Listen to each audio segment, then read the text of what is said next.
Hello everyone. पिछली class में हमने देखा कि इतिहास को हमें कैसे पढ़ना चाहिए, कैसे समझना चाहिए। और हमने स्टार्ट किया था, एक फ्रेमवर्क बताया था जिसमें हमें इतिहास को कैसे पढ़ना है बताए थे। कैसे इतिहास भी पढ़ने के लिए एक मैथमेटिकल फार्मूला के जैसे हम लोग पढ़ सकते हैं, समझ सकते हैं। जिसमें हम लोग ने पिछले बार समझा था इतिहास को कि सबसे पहले नया ज्ञान या फिर नया तकनीकी आती है, जिसके कारण एक नया इंडस्ट्री की जन्म होता है, इंडस्ट्री बनता है। और नए वेल्थ क्रिएटर लोग आते हैं जो इंडस्ट्री के थ्रू तो एक नया अर्थव्यवस्था बनाते हैं। और नया अर्थव्यवस्था एक नया राजनीतिक व्यवस्था को जन्म देती है। और एक राजनीतिक व्यवस्था एक सामाजिक व्यवस्था को संवारती है। और वो एक नया संस्कृति ला सकती है, और उससे सभ्यता का भी विकास हो सकता है।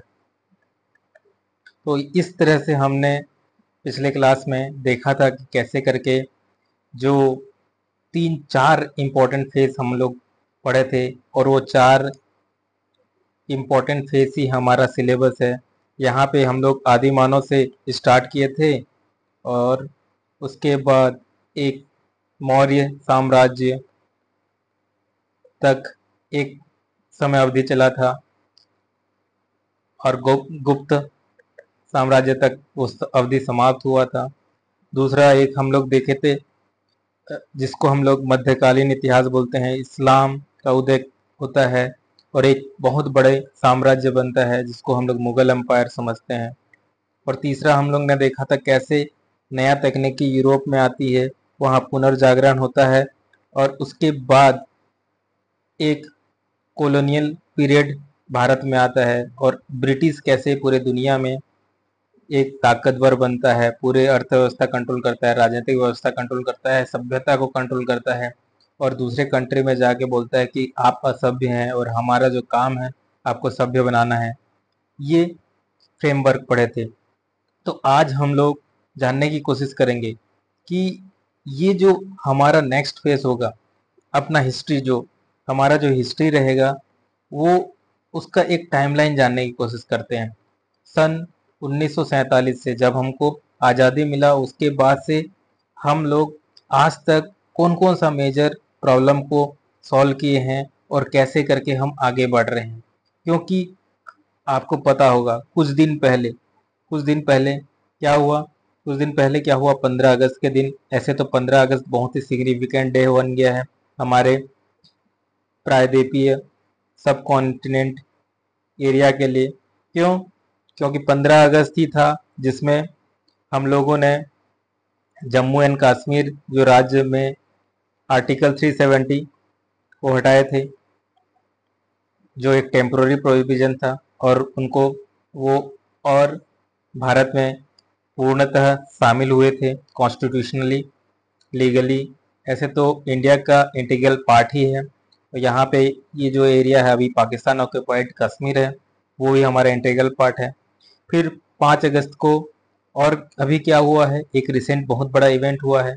वो इवेंट क्या है, बांग्लादेश, जो बांग्लादेश है वहाँ पे तख्ता पलट हो गया है।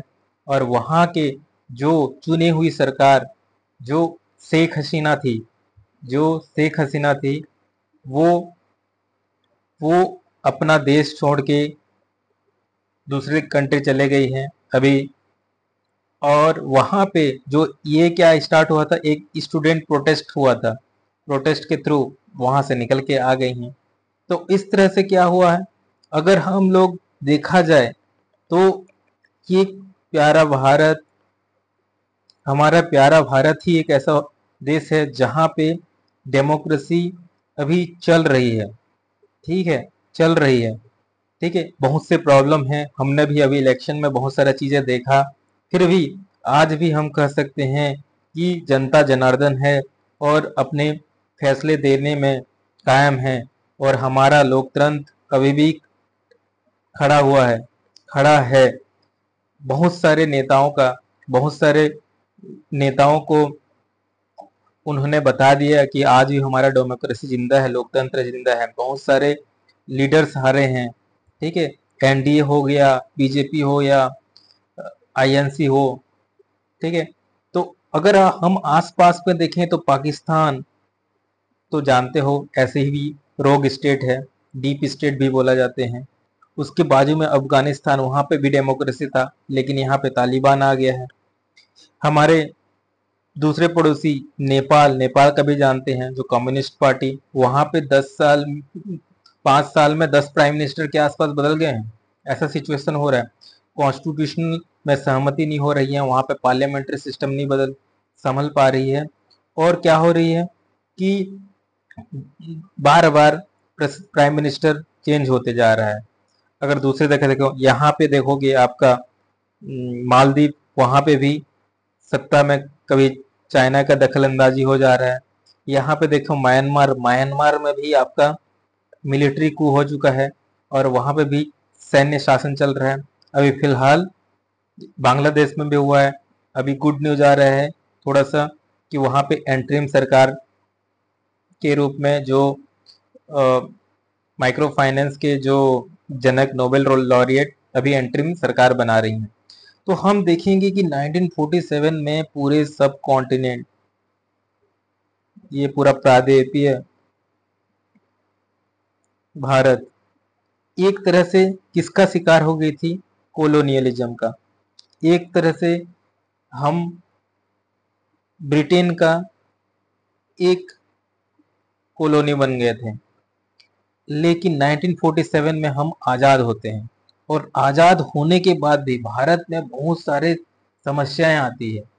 उसके बाद भी हम एक साथ कैसे हैं, ये बहुत बड़ा चैलेंज है। कभी कभी जो बाहर के देश के जो विशेषज्ञ हैं कहते हैं कि भारत कैसे करके अभी जिंदा है, बट ये देश है, ये हिंद है, अभी भी यहाँ के लोग एकजुट हैं और आगे भी रहेंगे।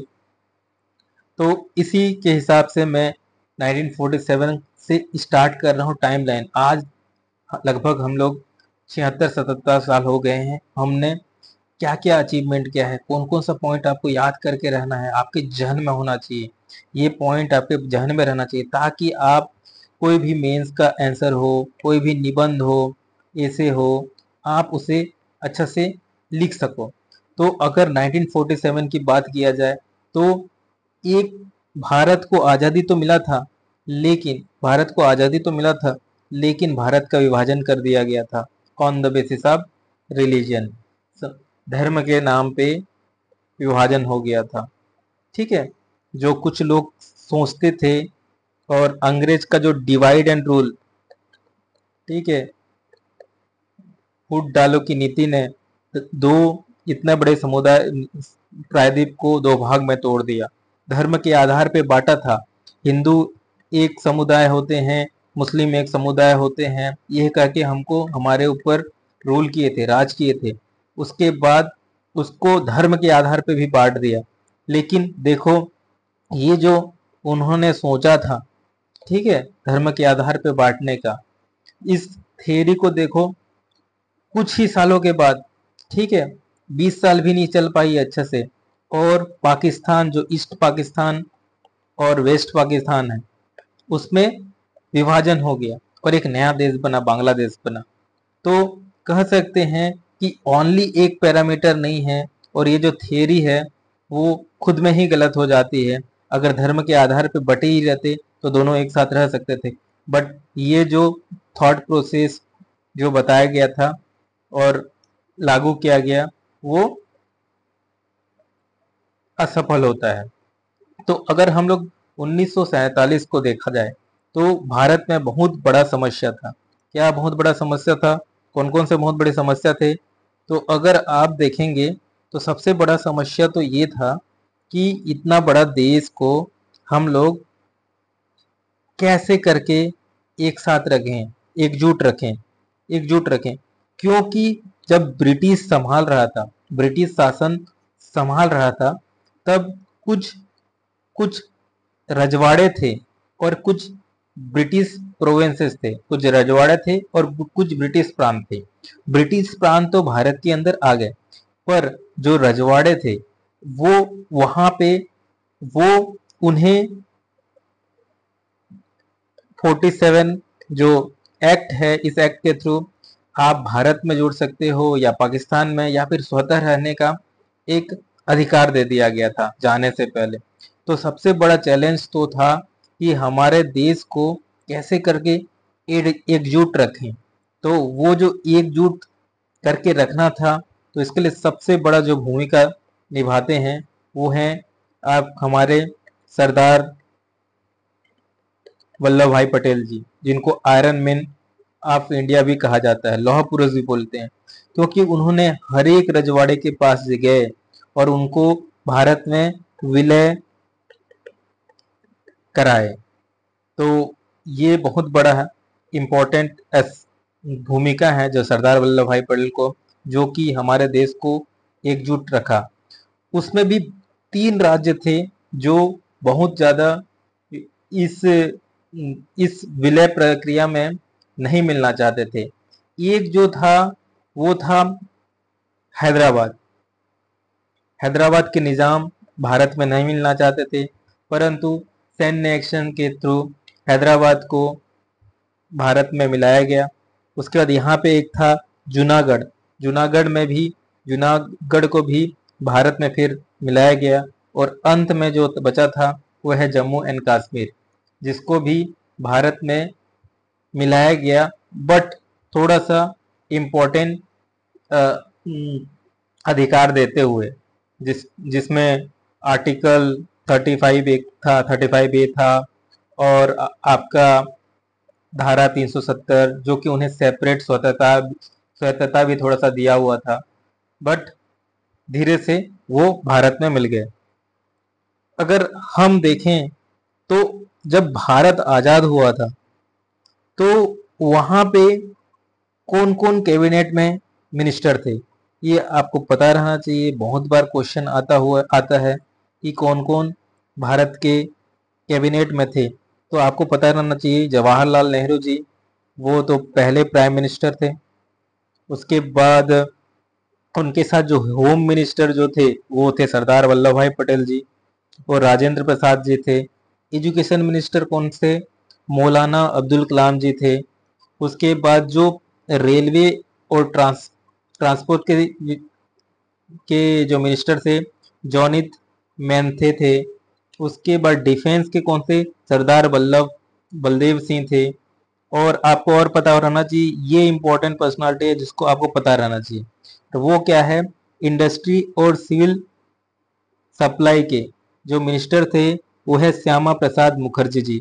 आप बहुत बार सोचते होंगे, ये भी एक इम्पोर्टेंट पेट्रोन थिंकर हैं आज के प्रेजेंट डे सरकार के। बहुत जगह पे आप देखेंगे, बहुत सारी योजना भी है मुखर्जी जी के नाम से, श्यामा प्रसाद मुखर्जी जी के नाम से। जो हमारे लॉ मिनिस्टर थे वो डॉक्टर BR अम्बेडकर जी थे, जिन्होंने कॉन्स्टिट्यूशन को भी बनाया था, संविधान को भी उन्होंने एक एक मूल ड्राफ्टिंग किया था। एक एक महिला भी थी, उनका नाम आपको याद करके रखना है। हर जगह पे आप इनका नाम लिख सकते हैं जहां पे भी महिला सशक्तिकरण की बात आती है। राजकुमारी अम्बेद कौर जी, जो हेल्थ के मिनिस्टर थे, ठीक। CB भाभा कॉमर्स के थे। तो अगर आप गवर्नमेंट का गवर्नमेंट के पोर्टफोलियो को देखेंगे तो हर एक आइडियोलॉजी के लोग मिल जाते हैं। कोई लेफ्ट वाले भी मिल जाते हैं, राइट वाले भी मिल जाते हैं, अलग अलग डाइवर्सिटी के लोग मिल जाते हैं, फारसी मिल जाते हैं, जो मौलाना अब्दुल कलाम जी हैं इस्लाम के हैं, दलित के चेहरे हैं, पूरा एक तरह से बहुत ही, जगजीवन राम जी लेबर के हैं, कृषक मिल जाते हैं। इतने डाइवर्सिटी से का पहला जो कैबिनेट है, शायद उसके बाद मुझे नहीं लगता कि इतने डाइवर्सिटी के हम लोग ने अपना कैबिनेट बना पाए। बट ठीक है, बहुत से हमारे नए नए प्रधानमंत्री आए, ठीक है, उसको देखते हैं। सबसे पहले तो जवाहरलाल नेहरू जी, 1964 तक थे, ये आपके दिमाग में रखना है। उनके बाद जो बने, इनका डेथ हो गया था, तो Gulzari Lal Nanda ji acting president prime minister थे। उसके बाद लाल बहादुर शास्त्री जी बने थे, ये आपको पता रहना चाहिए। कैसे करके हमको आधुनिक भारत या फिर स्वतंत्रता के बाद क्या हुआ है कैसे करके पता करना है, तो सबसे अच्छा तरीका है कि आप प्राइम मिनिस्टर के कार्यकाल के थ्रू जाओ। उनके बाद इनका एसेसिनेशन हो जाता है, तो फिर इंदिरा गांधी बनती हैं। उसके बाद बनते हैं मोरारजी भाई देसाई बनते हैं। उसके बाद चौधरी चरण सिंह बनते हैं। फिर इंदिरा गांधी रिटर्न आती हैं। उनके डेथ के बाद ऑपरेशन ब्लू स्टार पढ़ेंगे। राजीव गांधी बनते हैं, उनके सन। उसके बाद वीपी सिंह बनते हैं। उसके बाद चंद्रशेखर जो किसान लीडर हैं वो बनते हैं। उसके बाद पीवी नरसिम्हा राव बनते हैं, जो कि एलपीजी रिफॉर्म करते हैं यहाँ पे। उसके बाद अटल बिहारी वाजपेयी जी बहुत ही कम समय के लिए बनते हैं। एक वोट के कारण उनको अपना एक वोट के कारण वो अपना पद त्याग देते हैं, और उन्होंने बहुत प्यारा स्पीच कहा है कि पार्टियां आएंगी जाएंगी, सत्ताधारी आएंगे जाएंगे, लेकिन ये संविधान, ये देश, ये बना रहना चाहिए और उसके अकॉर्डिंग हमें चलना चाहिए। उसके बाद एचडी देवगौड़ा बने थे। उसके आईजी गुजराल बने थे। इनका फॉरेन पॉलिसी में अच्छा योगदान है। फिर पूर्ण बहुमत के साथ आए थे, बढ़िया, और 5 साल अच्छे से संभाला। 2004 तक एनडीए के सरकार बनाए थे। उसके बाद फिर मनमोहन जी आए थे, यूपीए का सरकार बनाए थे 2014 तक। उनके बाद से हम देखें लगातार थर्ड टर्म अभी हमारे मोदी जी हैं। नेक्स्ट आगे बढ़ते हैं, तो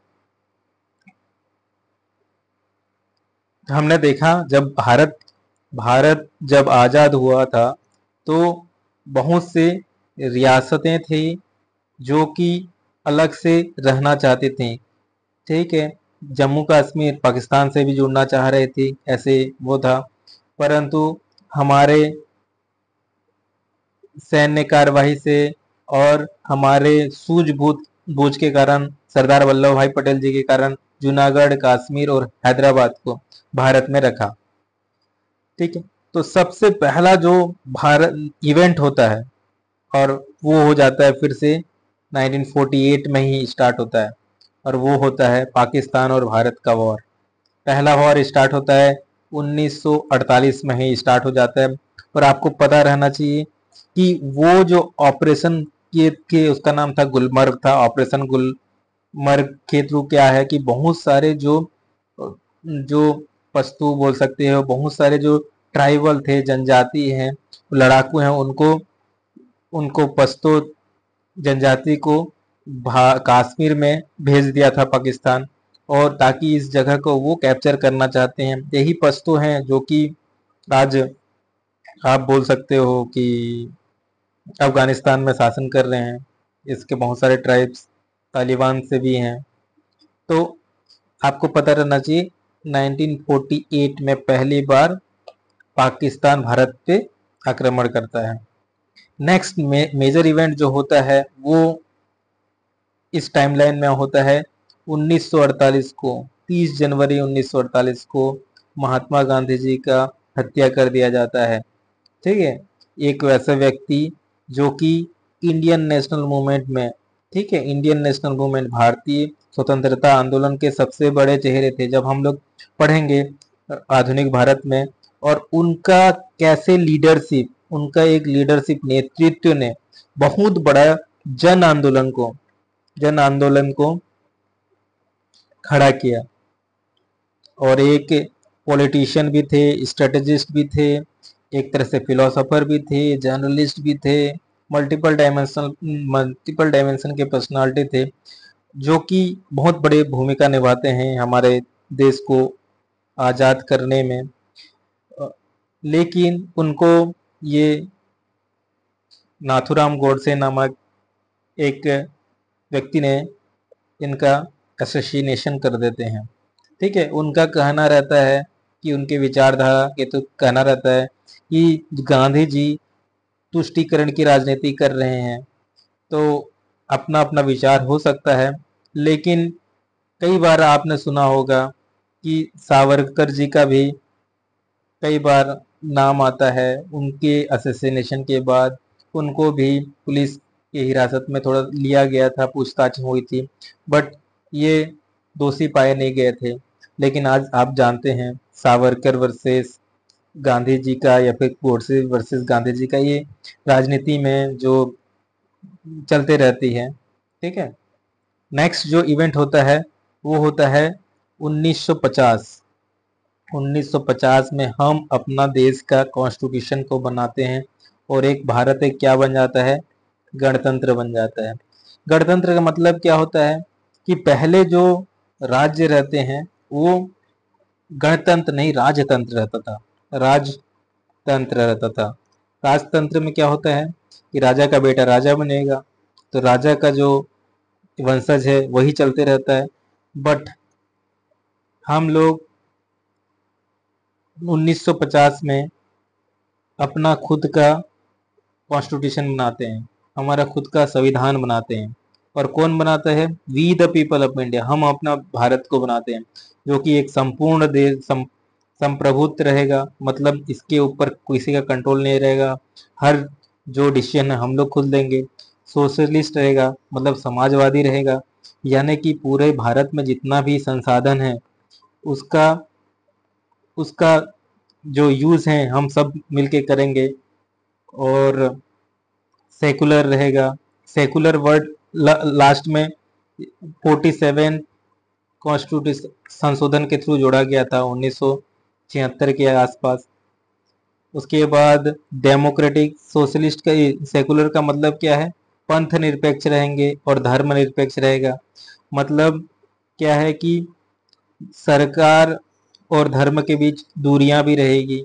लेकिन हमारा देश में जो सेकुलरिज्म का जो वर्ड होता है उसका नेगेटिव मतलब होता है जो पश्चिम देश में होता है कि स्टेट और रिलीजन, यानी कि सरकार और धर्म अलग अलग रहेंगे, दोनों एक दूसरे के कार्य में कोई हस्तक्षेप नहीं करेंगे।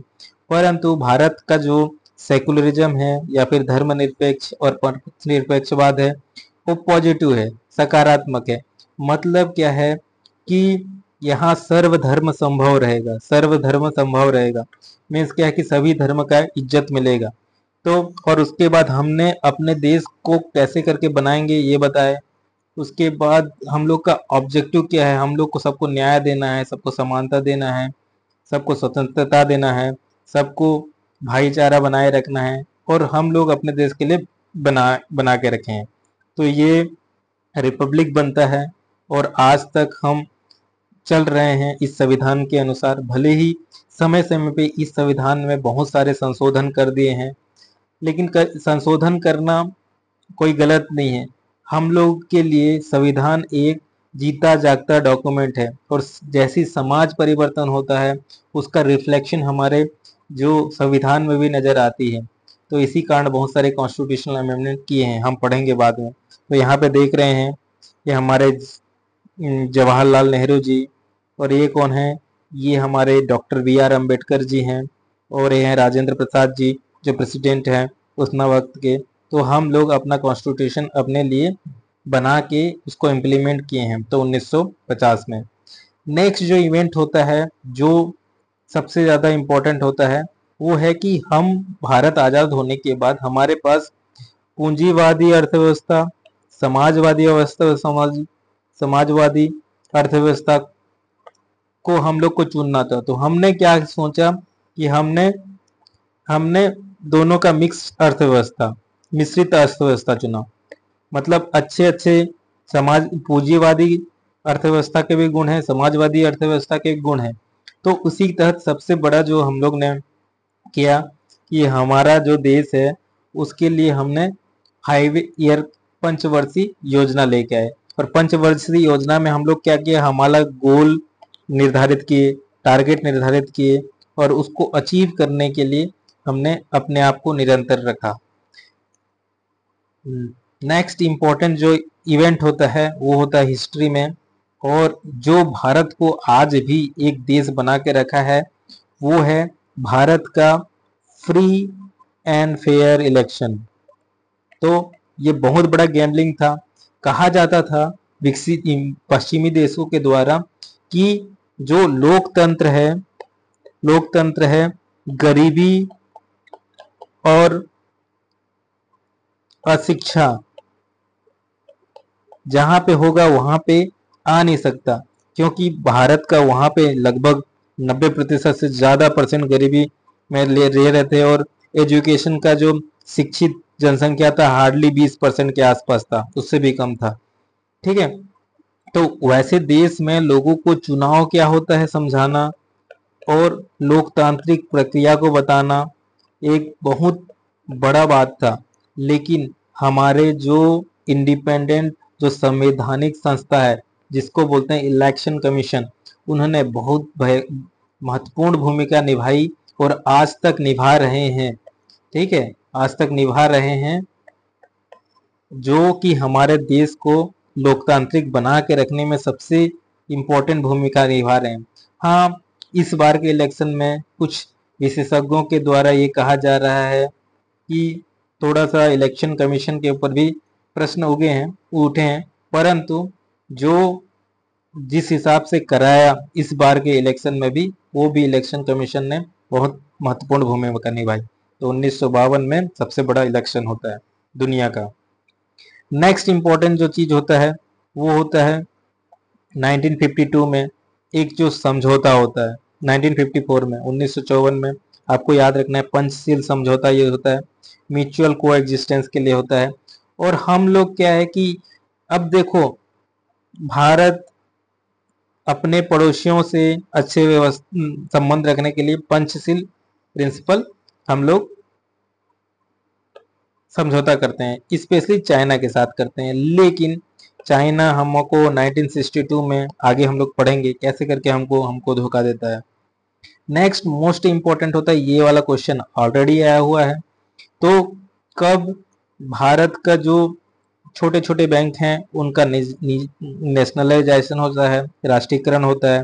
कब हमारे पास जो छोटे जो प्रादेशिक जो बैंक रहते हैं, इंपीरियल बैंक, उन बैंक को मिला के हम लोग क्या बनाते हैं, स्टेट बैंक ऑफ इंडिया बनाते हैं। नेक्स्ट जो मेजर इवेंट है वो देखते हैं, हम लोग पढ़ते हैं 1961 में। 1961 में क्या होता है, देखो जब यूरोपियन आते हैं तो सबसे पहले कौन आता है, पुर्तगाल आता है, डच आता है, फिर आपका इंग्लिश फ्रेंच आता है। ठीक है, परंतु जाता कौन है सबसे लास्ट में, सबसे लास्ट में जाता है पुर्तगाल। तो सबसे पहले पुर्तगाल ही आता है और सबसे लास्ट में भी जो जाता कौन है, पुर्तगाल जाता है। तो हम लोग देखेंगे 1961 में तो पुर्तगाली जो गोवा में कब्जा करके रखे रहते, गोवा में जो नहीं छोड़ रहे थे, बाद में उसको पुलिस एक्शन और एक्सटर्नल एग्रेशन के थ्रू हम उनको बाहर भेजते हैं। तो 1961 में गोवा भारत का पार्ट बनता है, तो आपको याद रखना है। नेक्स्ट जो चीज स्टार्ट होता है वही बताया था, वो क्या होता है 1962। हम लोगों ने 1954 में पंचशील का समझौता किए रहते हैं। उतना टाइम भारत के प्राइम मिनिस्टर चाइना जाए रहते हैं, फिर वापस आते हैं, तो हम लोग वहां पे चलते रहता है हिंदी चीनी भाई भाई चलते रहता है। पर अचानक जो चाइना के जो प्रीमियर हैं, चेयरमैन है माओ, वो हमारे तिब्बत को तिब्बत को कब्जा करने के बाद अक्साई चीन में भी और हमारे उत्तर क्या बोलते हैं नॉर्थ ईस्ट के एरिया में, दोनों जगह पे हमला कर देते हैं। और 1962 में इस तरह से बहुत एक थोड़ा सा हम लोग को डिमोटिवेटिंग फैक्टर में थोड़ा सा हमको हताश होना पड़ता है। नेक्स्ट इवेंट होता है 1965 में। तो 1962 में भारतीय सेना को थोड़ा सा अच्छे से प्रिपेयर नहीं थे, बट 1965 में सामने से जब भारत का मोरल डाउन है, भारत का जो सैनिक का, प्लस भारत में नए 1965 में अकाल पड़ा हुआ है, तो उतना टाइम फिर पाकिस्तान सेकेंड टाइम भारत में हमला करता है। परंतु इस वक्त 1965 में ही हमारे जो सेना है वो पाकिस्तान में जाके लाहौर से जस्ट 5 किलोमीटर पहले, ठीक है, लाहौर के जो पुलिस स्टेशन है डिस्ट्रिक्ट में जाके वहां पे पुलिस स्टेशन को कब्जा करके हमारा तिरंगा फहराते हैं। ये है हमारे सूरवीर, ठीक है। परंतु यहाँ इस वक्त लाल बहादुर शास्त्री जी प्राइम मिनिस्टर थे। परंतु क्या होता है कि जब वो जाते हैं, समझो एक ताशकंद में, तो वहां पे उनका अज्ञात अवस्था में मृत्यु हो जाती है। तो यहाँ पे भी हमको अभी तक पता नहीं चल पा रहा है कि कैसे करके मृत्यु हुआ था, जबकि जब हम लोग ने जीता था 1965, लाहौर तक पहुंच गए थे और उसके बाद हमको वापिस आना पड़ा था। ठीक। नेक्स्ट जो इम्पोर्टेंट इवेंट होता है 1950s के आसपास, 1956 में अलग अलग राज्य अलग अलग क्षेत्र, भारत के अलग अलग क्षेत्र वो नए अपने अपने राज्य का अलग अलग लैंग्वेज के आधार पे अपना राज्य बनाना चाह रहे थे, ठीक है ना। तमिलनाडु, आंध्रा, महाराष्ट्र, तो फिर से पुनर्गठन किए थे 1956 में। तो एक दौर फिर से चल रहा था कि भारत का एक नेशनल लैंग्वेज बनाया जाए। तो ये बहुत पुराना डिबेट है और हिंदी लोग चाहते थे, परंतु भारत का आज तक कोई नेशनल लैंग्वेज नहीं है। लेकिन हाँ, ऑफिशियल तौर पे हमारा जो लैंग्वेज है वो हिंदी है, ठीक है। नेशनल लैंग्वेज कोई नहीं है, ठीक है, ये आपको पता रहना चाहिए। ये डिबेट चल रहा था। नेक्स्ट है 1966 में। ये 1967 में आफ्टर वॉर जब जाते हैं, ये हमारे लाल बहादुर शास्त्री जी, ये भुट्टो है, ठीक है, ये रशिया और यूएस के उनके प्रतिनिधित्व हैं। और यहाँ पे क्या होता है, अगला दिन में भारत के प्रधानमंत्री का असैसिनेशन हो जाता है। एक समझौता होता है, शायद कुछ विशेषज्ञ कहते हैं कि शास्त्री जी नहीं मान रहे थे कि अगर हमारा सेना अगर लाहौर तक चले गया है तो वो जमीन तक तो हमारा होना चाहिए ना। परंतु उनके असैसिनेशन के बाद थोड़ा सा समझौता नहीं हो पाती। नेक्स्ट जो इम्पोर्टेंट है कि उनके असैसिनेशन के बाद भारत का प्रधानमंत्री कौन बनती है? इंदिरा गांधी बनती है भारत के प्रधानमंत्री। उसके बाद भारत के प्रधानमंत्री जब इंदिरा गांधी बनती हैं तो उनको जब शुरू बनती हैं तो उसको गूंगी गुड़िया भी कहता था, इतना वो था। परंतु धीरे धीरे वो पॉलिटिकल मैच्योरिटी हासिल करती है। और ये है फेमस चीज जो आपको बताया था 1971 में। 1971 में ये हमारे वीर जवान, ठीक है, ये पाकिस्तान को सरेंडर कराते हैं। भारत के अराउंड लगभग 35 से 40 हजार सैनिक पाकिस्तान के नियरली 1 लाख सैनिक को सरेंडर करा रहे हैं। कहाँ पे? जो ईस्टर्न पाकिस्तान जो था, और ईस्टर्न पाकिस्तान और उसका नया नाम हम लोग क्या करते हैं, बांग्लादेश बनता है। तो बांग्लादेश को आजाद कराने में हमारा बहुत भूमिका है। आप देखो, एक सेना को देखो जो कि 1962 में निराश हुई है, 1965 में लाहौर तक चली जाती है, और 1971 में जो खुद आजाद हुए 20 साल 25 साल भी नहीं हुआ है, और किसी दूसरे कंट्री को उसके लिए आजादी दिला देते हैं। तो इस कारण जो आजादी है बहुत महत्वपूर्ण है। और जैसे अभी आजादी का महत्व इसलिए है कि आपको पूरी तरह से जो आप करना चाहते हैं उसमें स्वतंत्रता मिले। और आज इसी अभी जैसे हम लोग ने बांग्लादेश में देखा, क्या देश क्या लोगों के तरीके से चल रहा है? अगर नहीं चल रहा है तो लोग फिर से विद्रोह कर सकते हैं। नेक्स्ट जो इम्पोर्टेंट जो चीज होता है वो है establishment of first national telephone exchange of India. तो इंदिरा गांधी जी का के टाइम इंदिरा गांधी जी के टाइम ही पहली बार हमारे जो टेलीफोन एक्सचेंज आते हैं भारत में, ठीक है। और ये नींव रखता है आपका आज का जो डिजिटल इंडिया है, क्योंकि यहाँ पे टेलीकॉम रिवॉल्यूशन स्टार्ट होता है और आज हम लोग डिजिटल इंडिया में हैं। तो ये टेक्नोलॉजी लेके आते हैं, टेक्नोलॉजी का सिलसिला यहाँ से स्टार्ट होता है।